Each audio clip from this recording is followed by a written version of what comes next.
Hey guys, I hope we had a great weekend. I know we had a wonderful weekend here. Let's get right into our directions for the day. The first thing on that list is making sure your attendance form is filled out on time. Remember, I cannot mark you as present unless you are filling out that attendance form on time. The next thing on our list is our vocabulary. So let's go over our vocabulary words real quick.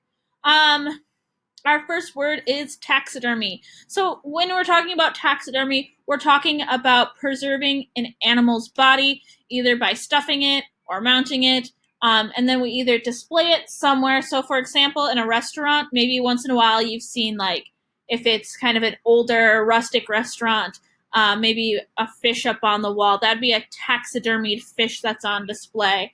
Or maybe a deer head or a moose head on the wall. That'd be a taxidermied deer or moose head.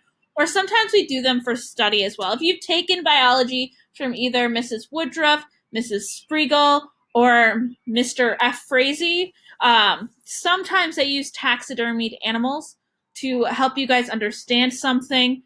Maybe even zoology with Mr. Ragoni, you might have looked at preserved animals to study them. Our next word is juncture. So it's the shape or manner of things come together. What I want you guys to know about, it's when two things come together. So if we come to a juncture in the road, we come to two roads coming together.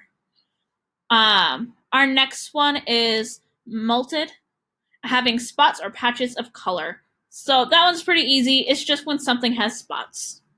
Recumbent, lying down in a position of comfort or rest. So if we're in a recumbent position, we are in some kind of position that is either us lying down or is us relaxing.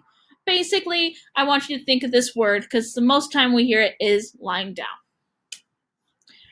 Morosely, in a sullen, moody manner. The easiest way to remember this word is morosely and moody. They both start with that moo noise. So anytime someone's morosely doing something, they're doing it in a moody manner. You can tell they are not happy. A scowl, it's a frown of displeasure. So it's something like this. Maybe you've seen your parents scowl at you once in a while, or maybe if you bother your sibling, they might scowl at you. Our next word is a periscope. It's an instrument providing a view of an obstructed field. So an example of a periscope would be on a submarine. I'm sure we've all seen little cartoons or whatever with people in submarines going along, and they have that basically like eyeglass thing coming up and over, like and you can see through it like binoculars above the ocean. That would be a periscope, and an example of a periscope. Brusquely, in a blunt and strict manner. So if you are doing something brusquely, you are just doing it quickly, and you are just doing that one thing. Our next word is pantomime, a performance using gestures and movements without words. Our best way to remember a pantomime is think about that last part of the word, mime. The word mime, which is someone who is pantomiming. They're acting something out with gestures and movements, not using their words. So our best way to remember it, pantomime and mime. And our last word, contemplate, consider as a possibility.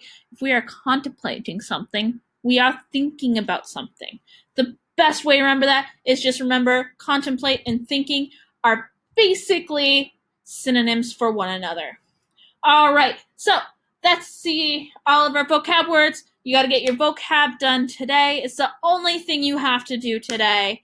If you have any comments or questions, you can always leave a comment on Google Classroom, send me an email, or you also have my phone number in that plan for closure document. All right, guys, I will see you later. Have a great rest of your day. Bye.